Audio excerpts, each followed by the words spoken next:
মুহূর্তে cabinet meeting সম্পন্ন হয়েছে এবং যে গুরুত্বপূর্ণ সিদ্ধান্তগুলো গ্রহণ করা হয়েছে তা আপনাদের মাধ্যমে আমরা অবগত করতে চাইছি রাজ্যের জনগণকে।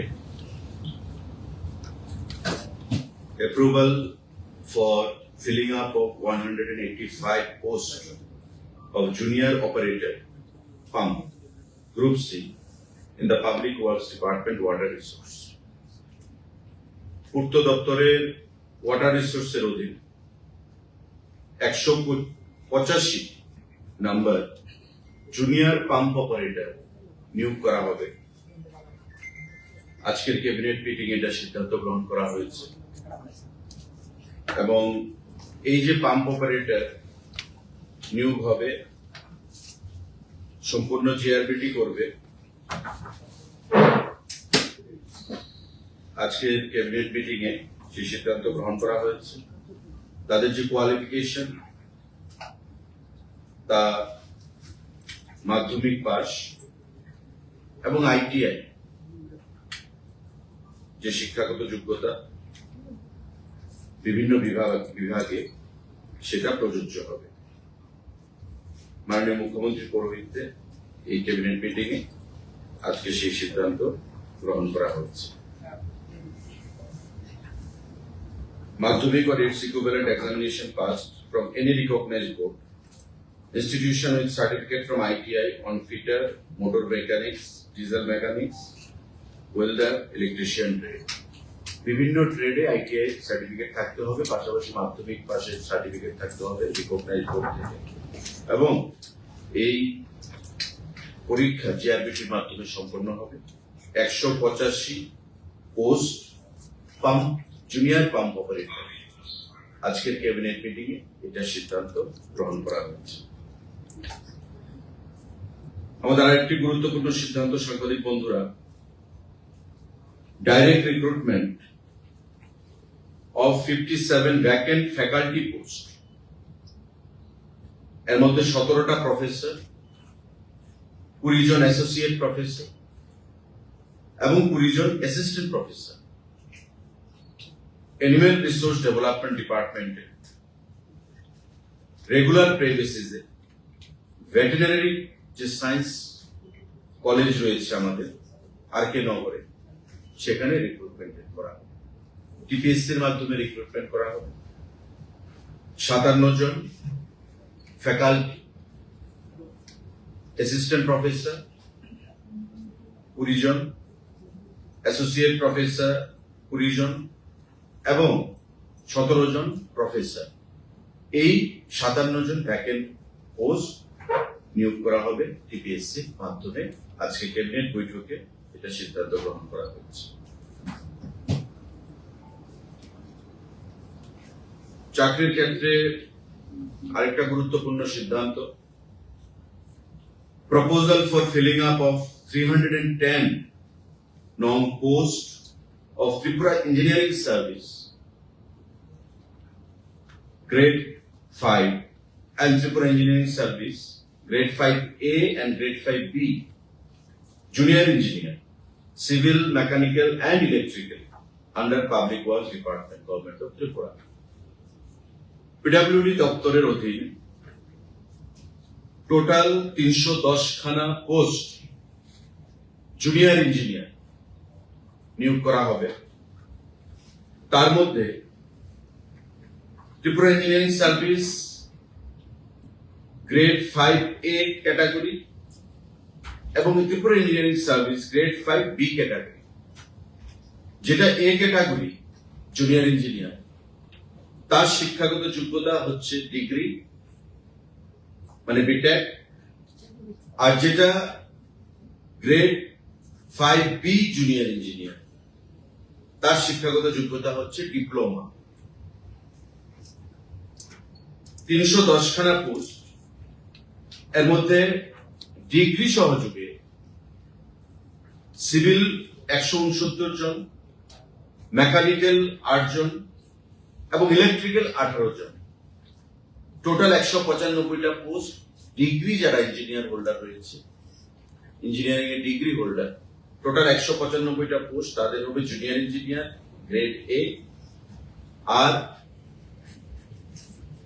যারা ডিপ্লোমা ইঞ্জিনিয়ার তাদের হবে সিভিলের 104, মেকানিক্যালের 5 এবং ইলেকট্রিক্যালের 6, টোটাল 115 জন। তারা হবে, তাদেরকেও জুনিয়র ইঞ্জিনিয়ার হিসেবে নিয়োগ করা হবে, কিন্তু তারা হবে গ্রেড বি। অর্থাৎ যাদের ডিগ্রি রয়েছে তারা হবে জুনিয়র ইঞ্জিনিয়ার গ্রেড 5A, আর যাদের ডিপ্লোমা রয়েছে তাদের বলা হবে junior engineer grade 5B। Total post 310 খানা টিপিএসসি এর মাধ্যমে নিয়োগ করা হবে। আজকের ক্যাবিনেট বৈঠকে এই সিদ্ধান্ত গ্রহণ করা হয়েছে। সাংবাদিক বন্ধুরা, আপনারা জানেন আমাদের রাজ্যের মেয়ে অস্মিতা দে, শ্রীমতী অস্মিতা দে ইতিমধ্যে ভারতবর্ষের গর্ব হিসেবে নিজেকে প্রতিষ্ঠিত করেছে। কমনওয়েলথ গেমসে গ্লাসগোতে স্বর্ণপদক জিতে জুডোতে, এবং আজকে সে ত্রিপুরাতে রয়েছে। রাজ্য সরকার 2.5 ঘন্টা জায়গা প্রদানের সিদ্ধান্ত সেটা গ্রহণ করেছে শ্রীমতী অস্মিতা দেকে, এবং তার যে premium proposal for waiving of allotment premium amounting to 33,50,239 for allotment of land measuring 0.0500 acres at Moja Agartala sheet number 12 under Shodor subdivision in favor of Srimati Oshmita De, gold medalist in judo at the Commonwealth Games 2026 held at Glasgow for homestead purpose. ঘর নির্মাণ করার জন্য 2.5 ঘন্টার মতো জায়গা তাকে প্রদান করা হয়েছে। এই যে মোজা শীট নাম্বার আমি বললাম, অভিনবস্থিত কোন একটি জায়গা, এবং তার যে প্রিমিয়াম, যেহেতু অ্যালটমেন্ট, তার যে প্রিমিয়াম 33,50,239 টাকা, সেটা মুকুব করা হয়েছে। আজকের ক্যাবিনেট বৈঠকে এটা সিদ্ধান্ত গ্রহণ করা হয়েছে মাননীয় মুখ্যমন্ত্রীর পৌরোহিত্যে। 33,50,239 টাকা, এটা প্রিমিয়াম। অ্যালটমেন্ট দিলে আপনারা জানেন যে প্রিমিয়াম দিতে হয়, ওই অ্যালটমেন্টের প্রিমিয়াম সেটা। সাংবাদিক বন্ধুরা, আমাদের রাজ্যে সরকারি চাকরির ক্ষেত্রে পিআরটিসি বাধ্যতামূলক ছিল, এবং আমাদের সরকার আসার পর সেটা আমরা ম্যান্ডেটরি করেছিলাম যে যে কোনো অ্যাসপিরেন্ট চাকরির ক্ষেত্রে পিআরটিসি থাকতে হবে ত্রিপুরা রাজ্যে, পার্মানেন্ট রেসিডেন্ট সার্টিফিকেট। এই নিয়ে দিল্লির একজন বাসিন্দা ত্রিপুরা হাইকোর্টে মামলা করেছিল, এবং ত্রিপুরা হাইকোর্ট বলেছে যে এটা ভারতবর্ষের সংবিধানের আর্টিকেল 16(3) কে হিট করছে, কন্ট্রাডিক্ট করছে। সুতরাং রাজ্য সরকারকে সেটাকে রিভিউ করার জন্য নির্দেশ পাঠায় মাননীয় হাইকোর্ট। আজকের ক্যাবিনেট মিটিং এ পিআরটিসি যে direct recruitment under administrative control of government of Tripura, এটা ক্যান্সেলেশনের জন্য সিদ্ধান্ত হয়েছে। কিন্তু পাশাপাশি রিক্রুটমেন্ট রুলসে রাজ্যের যেটা পিআরটিসি বাধ্যতামূলক ছিল, এখন তার পরিবর্তে বাধ্যতামূলক করা হয়েছে the candidate must have completed regular schooling for at least 5 years in between class 1 to class 12 from a schools located in the state of Tripura. অর্থাৎ 5 বছর কন্টিনিউয়াস সে পড়াশোনা করেছে ত্রিপুরা রাজ্যে, স্কুলিং যে কোনো স্কুলে, তাকে বিবেচিত করা হবে যারা চাকরিজীবী বা চাকরি চায়, যারা জব সিকার, যারা ত্রিপুরা রাজ্যে সরকারি চাকরি পেতে চায়, তারা ত্রিপুরা রাজ্যে যে কোনো স্কুলে ক্লাস 1 থেকে ক্লাস 12 পর্যন্ত 5 বছর অ্যাটলিস্ট পড়াশোনা করতে হবে। Then you will be eligible to take part in the interview process. আগে যেটা ছিল পিআরটিসি, সেটাকে ক্যান্সেল করে এই ক্লজ এখানে ঢুকানো হয়েছে। আজকের ক্যাবিনেট মিটিং এ সেটা সিদ্ধান্ত গ্রহণ করা হয়েছে, কারণ আগের যে প্রভিশনটা, it was contradicting directly the article 16 of Indian constitution. সাংবাদিক বন্ধুরা, আমাদের আজকের ক্যাবিনেট বৈঠকে আরো নতুন 4টে ফায়ার স্টেশন, বক্সনগর, মনোবঙ্কুল, গঙ্গানগর এবং গর্জি, 4টি স্থানে ফায়ার সার্ভিস ডিপার্টমেন্টের অধীন নতুন 4টে ফায়ার স্টেশন স্থাপনের সিদ্ধান্ত গ্রহণ করা হয়েছে। পাশাপাশি আমাদের জেনারেল অ্যাডমিনিস্ট্রেশন পলিটিক্যাল ডিপার্টমেন্ট, আপনারা জানেন যে যারা এক্স সার্ভিসম্যান, সেনাবাহিনীতে চাকরি করতো, তাদের যে ফ্যামিলি, তাদেরকে রাজ্য সরকারের তরফ থেকে কিছু গ্রান্ট দেওয়া হয়। সেই গ্রান্টের যে অ্যামাউন্ট, সেটা বৃদ্ধি করা হচ্ছে। যেমন এখানে সাবজেক্টে বলা হয়েছে enhancement of various grants under Tripura amalgamated special fund for reconstruction and rehabilitation of ex serviceman issues of notification দেওয়া। আমাদের বিভিন্ন ক্ষেত্রে সৈনিক board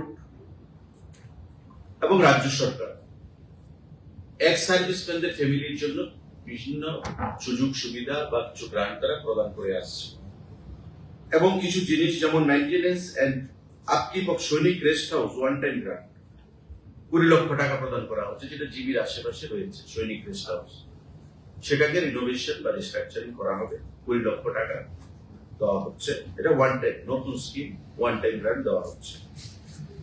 financial assistance to lance naik Uday Deb Barma, one time grant 4 লক্ষ টাকা প্রদান করা হচ্ছে।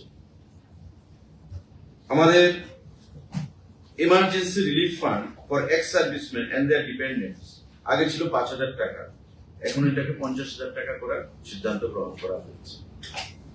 Scholarship stipend for class 1 to class 12 যারা এক্স সার্ভিসম্যান ফ্যামিলি 3,000 টাকা ছিল, সেটাকে 7,000 টাকা করা হয়েছে। ডিগ্রি ডিপ্লোমা কোর্স পড়াশোনার জন্য 6,000 টাকা ছিল, 12,000 টাকা করা হয়েছে। মেরিটোরিয়াস স্কলারশিপ 9,000 টাকা থেকে 14,000 টাকা করা হয়েছে। Monthly maintenance allowance to the wife's 12,000 ছিল, সেটা 15,000 করা হয়েছে। Laptop to one girl child of widow of ex serviceman who pass higher secondary মানে ক্লাস 12, আগে ছিল 80% মার্কস পেতে হবে, এখন 60% মার্কস পেলে সেটা এলিজিবল হবে। অর্থাৎ laptop to one girl child, একটা মেয়েকে উইডো এক্স সার্ভিসম্যান যার স্বামী মারা গেছে, ওই বিধবা মেয়েকে 80% মার্কস আগে পেতে হতো, এখন 60% মার্কস পেলে তাকে ল্যাপটপের জন্য অর্থ দেওয়া হবে। তো এই সিদ্ধান্তগুলো আজকে গ্রহণ করা হয়েছে জিএ পলিটিক্যাল ডিপার্টমেন্ট থেকে যারা এক্স সার্ভিসম্যান তাদের পরিবারের জন্য।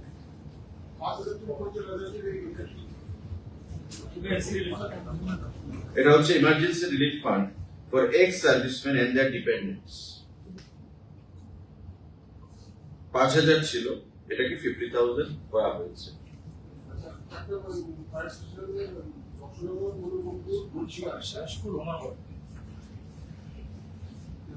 বক্সনগর, মনোবঙ্কুল, গঙ্গানগর এন্ড গর্জি।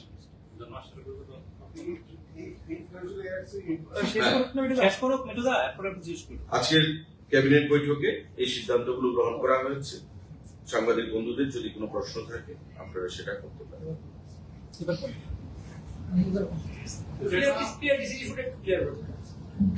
পিআরটিসি আমাদের রাজ্যে যে কোনো চাকরির ক্ষেত্রে বাধ্যতামূলক ছিল। পার্মানেন্ট রেসিডেন্ট সার্টিফিকেট ত্রিপুরা রাজ্যের ছাত্র ছাত্রীরা, ত্রিপুরা রাজ্যের যুবকদেরকে সুবিধা দেওয়ার জন্য।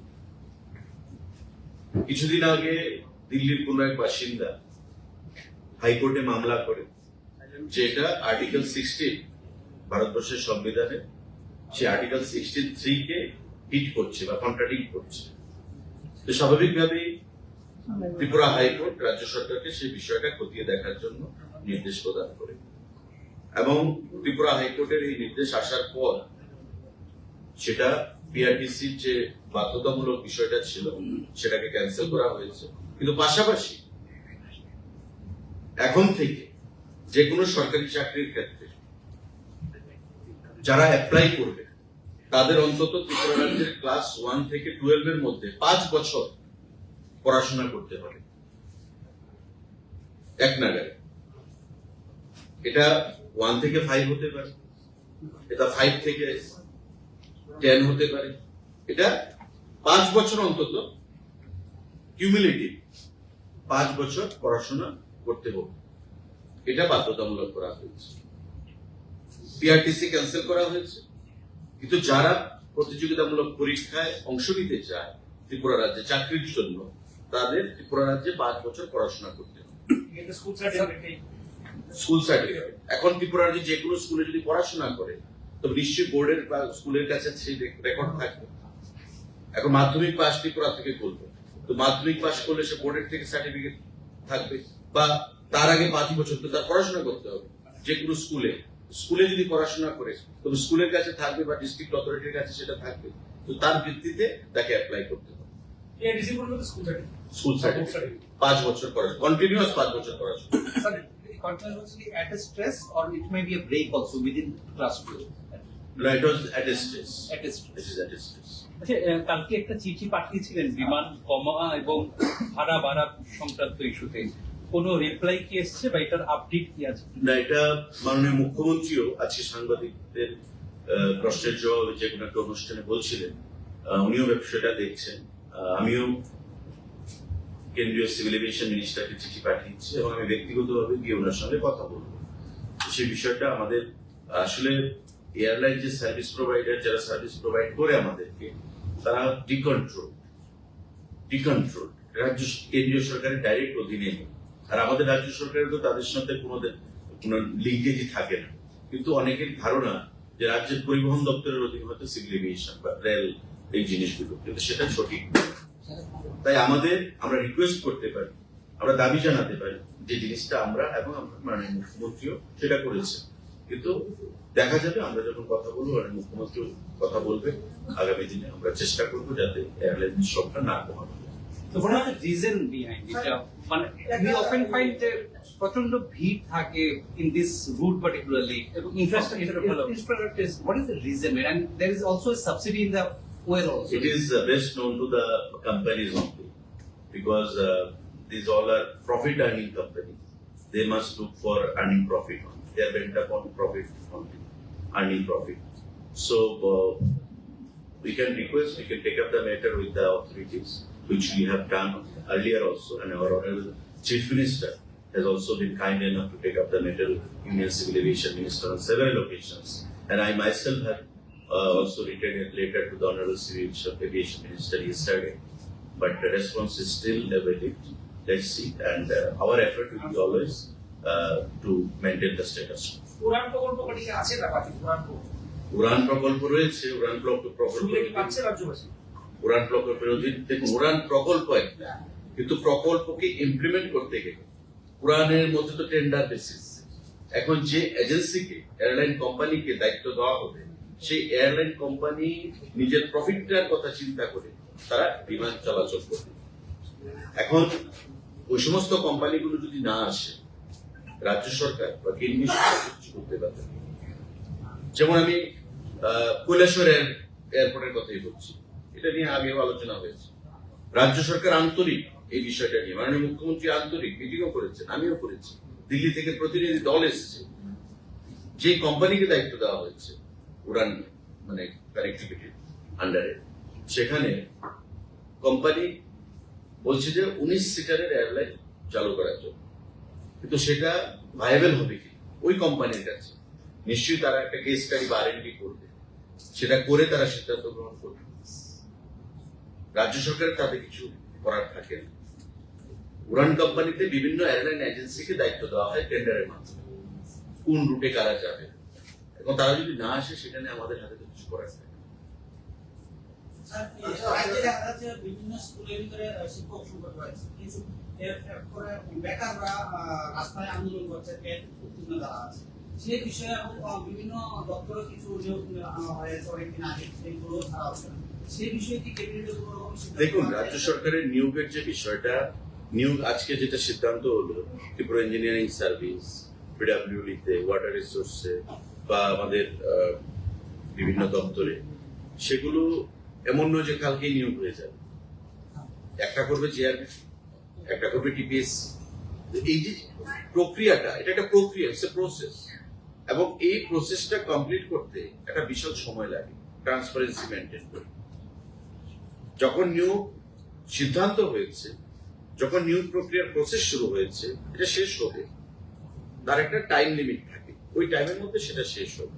মাঝখানে বিভিন্ন আইনি জটিলতা তৈরি হয়, কেস হচ্ছে, তো সেই আইনি জটিলতাগুলো পেরিয়ে দপ্তরকে বা সরকারকে সিদ্ধান্ত গ্রহণ করতে হয়। এই জিনিসগুলো দপ্তরের বা মাননীয় মুখ্যমন্ত্রী বা দপ্তরের যে মন্ত্রীরা রয়েছেন তাদের নজরে রয়েছে, এবং আগামী দিনে সঠিক সময়ে এই রিক্রুটমেন্ট গুলো, প্রসেস গুলো সম্পন্ন হবে। আচ্ছা, একটা জিনিস, আমাদের গত 15 দিন যাব রেল লাইন বন্ধ, গুডস ট্রেনের রোডও বন্ধ, অতটা কিছু আইতেছে না, চিফ সেক্রেটারি এগুলো প্রসেস দ্রুত করার জন্য রেলওয়ের, আপনি জানেন যে প্রবল বর্ষণ চলছে, এবং বর্ষণের ফলে নর্থ ইস্টের আমাদের আসাম আগরতলার যে লাইন বিভিন্ন সময় ডিরেলমেন্ট হয়, ডিসরাপশন হয়, সেগুলো আমরা এনএফএম এর সাথে কথা বলেছি। কিন্তু এখন পর্যন্ত সিরিয়াসনেস যে বিষয়টা সিরিয়াস নয়। নতুবা আমাদের পেট্রোলের ট্যাঙ্কার কি করে আসছে, গাড়িগুলো কি করে আসছে, আমাদের পেট্রোলে তো কোনো ক্রাইসিস নেই, বা আমাদের নিত্য প্রয়োজনীয় দ্রব্য সামগ্রী এমন নয় যে আটকে রয়েছে, ক্রাইসিস রয়েছে। তো সিরিয়াস ততটুকু নয়, তবে কিছু ডিসরাপশন রয়েছে। এনএফ রেলওয়ে থেকে আমরা আলোচনা করেছি, সেগুলো তারা শারীরিক কাজ, যুদ্ধবলীর তৎপরতায় শারীরিক কাজ চলছে। স্যার, যেটা পিআরটিসি বাধ্যতামূলক নয়, যেটা স্কুলের সার্টিফিকেট কবে থেকে লাগু হবে স্যার? ইমিডিয়েট নেক্সট যত প্রসপেক্টিভ যে রিক্রুটমেন্ট গুলো হয়ে গেছে, সেগুলো হয়ে গেছে ইমিডিয়েটলি। এখন থেকে, যেমন আজকে আমরা অনেকগুলো চাকরির ঘোষণা দিলাম, এখান থেকে এগুলো চালু হবে। প্রসপেক্টিভ মানে হেন্সফোর্থ, এখন থেকে যা নিয়োগ হবে এই নতুন আইনে বা নতুন সিদ্ধান্তে নিয়োগ হবে। স্যার, ইদানিং আপনি যেটা ক্যাবিনেটের জিআরবিটির ক্ষেত্রে অনেকগুলো সিদ্ধান্ত হচ্ছে, বেশ বিগত ধরেন 4-5 যেগুলি ক্যাবিনেট বেশ কয়েকটি জিআরবিটি যে ওয়ান প্রসেসটা সেখানে এখনো কমপ্লিট হয়নি। তো কবে নাগাদ জিআরবিটি টুটা আবার হবে? কারণ 1 বছর পর পর সেগুলি চাকরিগুলি মানে যেগুলি আপনারা ডিসিশন নেন সেগুলো অবরুদ্ধ হয়ে যায়, পরবর্তী সময় আপনাদের আবার ক্যাবিনেট ডিসিশন নিতে হবে। তো অনেকগুলি ক্ষেত্রে এরকম অনেকগুলি ডিসিশন রয়েছে যেগুলো 1 বছর হয়ে গেছে। GRBT is a board, is a recruitment board, তার একটা পরিকাঠামো রয়েছে। জিআরবিটি, আপনি সঠিক বলেছেন, এবং এই বিষয় নিয়ে আমাদের ক্যাবিনেটে মাননীয় মুখ্যমন্ত্রী পৌরোহিত্যে, মুখ্য সচিবের উপস্থিতিতে, মন্ত্রীদের উপস্থিতিতে আমাদের আলোচনা হয়েছে জিআরবিটিকে আরো স্ট্রেংথেন করার জন্য, এবং সরকার জিআরবিটিকে আরো স্ট্রেংথেন করবে আগামী দিনে, যাতে যেই প্রসেসটা শুরু হয়েছে সেটা সময়ে বা সময়ের আগে যেন সম্পন্ন করা যায়। জিআরবিটি এমন নয় যে আজকে আমরা 100টা বা 200টা রিক্রুটমেন্টের জন্য আমরা রিকুইজিশন পাঠালাম সরকারের তরফ থেকে, জিআরবিটি কালকে থেকে এটা প্রসেস শুরু করে দেবে। জিআরবিটি একসঙ্গে 2-4-5 হাজার যখন একুমুলেশন হবে, একসঙ্গে তাদের কাছে জমা পড়বে রিকুইজিশন, তখন জিআরবিটি রিক্রুটমেন্টের জন্য অ্যাডভার্টাইজমেন্ট করবে। তো এটা করতে গিয়ে ফিনান্সের অ্যাপ্রুভাল নিয়ে, জিএপিইটির অ্যাপ্রুভাল নিয়ে, ক্যাবিনেট করে, আপনার প্রসেস করে যখন দপ্তর থেকে পাঠানো হবে, একটার পর একটা দপ্তর জিআরবিটি কে পাঠাবে। তো GRBT has to wait up to certain period of time for accumulation of a good number of candidates. তারপর তারা অ্যাডভার্টাইজমেন্টে যাবে। 100, 200, 300, 400 জন্য জিআরবিটি রিক্রুটমেন্ট করবে। পোস্টগ্রাজুয়েশনের পরে তো কোনগুলি নির্দিষ্ট সময়ে নিয়োগ না হলে পুলিশ হয়ে যায়। নির্দিষ্ট সময়ে না, এগুলো যেমন আজকে একটা ক্যাবিনেট, আমি আপনাকে বলি, ফায়ার সার্ভিসের ফায়ারম্যান এবং ড্রাইভার রিক্রুটমেন্টের সেখানে একটা ফাইল এসেছিল, মানে প্রপোজাল কি, recreation and filling up of 339টা পোস্ট। আমার ইনিশিয়াল ধারণা ছিল এটা হয়তো নতুন হবে, কিন্তু আমার একটু কনফিউশন ছিল। আমি যখন স্পেশাল সেক্রেটারি ফায়ার সার্ভিস, কেউ যখন ফোন করে আমি জানলাম, এবং নোটটা যখন আমি পুরা ডিপার্টমেন্টের, ধরুন একটা বড় নোট ভলিউম থাকে, আমি মোটামুটি যখন পুরোটা পড়লাম, তখন দেখলাম যে এটা যেটা 2022-23 সালে যেটা রিক্রুটমেন্ট প্রসেস শুরু হয়েছিল সেটারটা এটা অলরেডি পোস্ট ল্যাপস হয়ে গেছে। তারা আবার ক্যাবিনেটের মাধ্যমে ফিনান্স হয়ে জিএপিএনটি হয়ে তারা এটাকে আবার রিক্রিয়েট করেছে। ফিনান্স তো অলরেডি অ্যাপ্রুভাল দিয়ে দিয়েছে আগে, কিন্তু যেহেতু অ্যাপয়েন্টমেন্ট হয়নি তাই আবার পোস্ট রিক্রিয়েট করা হয়েছে, কিন্তু প্রসেস কিন্তু রিক্রুটমেন্টে চলছে। It is in final shape, on the verge of completion. Merit list out হয়ে গেছে, এখন ভাইবা বসে চলছে। একটার হবে 18 তারিখ, আরেকটার হবে এই মাসেই দুটো। ফায়ারম্যান এবং ড্রাইভার ফায়ার সার্ভিস প্রায় 339 খানার মতো প্রশ্ন। এগুলো দপ্তর যদি ল্যাপস হয়ে যায় রিভ্যালিডেট করার প্রসেস রয়েছে বা রিক্রিয়েশনের প্রসেস রয়েছে। এতে আতঙ্কিত হবেন না। আপনি পোস্ট ক্রিয়েট করলেন আজকে এক বছর একটা ফিনান্সিয়াল ইয়ার। যদি এক বছরের মধ্যে না হয় এটা আবার রিক্রিয়েট করতে হয় বা রিভ্যালিডেট করতে হয়। রিভ্যালিডেট করতে হয় টাকা পয়সার ক্ষেত্রে, অ্যামাউন্ট ফিনান্সের ক্ষেত্রে, আর পোস্টের ক্ষেত্রে সেটাকে রিক্রিয়েট করতে হয়, যেটা আজকে করিয়ে নিয়েছে তারা। এটা রিক্রুটমেন্ট প্রসেসে এটা কোনো হিন্ডারেন্স হবে না। যেটা রিক্রুটমেন্ট চলছে কিন্তু যেহেতু ওই টাইমের মধ্যে অ্যাপয়েন্টমেন্ট দেওয়া যায়নি তাই পোস্টটাকে আবার রিক্রিয়েট করে নেওয়া হয়। So, like IAS and IPS, why can't JRPT also have at least a yearly routine that at a fixed date they'll have an examination? Why can't that be created? At least in a- Like UPSC means. Yeah. See, UPSC is a vast body. You know what is the number of aspirant or candidates participate for IAS and IPS every year? It's more than 22 lakhs, 23 lakhs. So the number is huge. UPSC can bank on that. But JRPT cannot bank on a bigger amount or bigger figure of 200 and 300 and 400. They can wait at least for a sizable figure of 3,000, 4,000 or 5,000, which happened earlier when we started No, the I process was of talking JRPT. not only that teachers recruitment also, because Right. every day there are those who go for completion of their terms. Exactly. There are teachers, the schools are running without teachers. That is also a fact. But since your government want to go for quality education, better education system, why can't that be done in a See, regular basis, teachers? There is constraint of fund. There is constraint of fund. You understand? There is constraint of fund. The department, the government, the honorable chief minister, the concerned ministers, they are always eager to give maximum number of employment to the unemployed youths of the state. We want livelihood to be given or provided to each and every household by any means.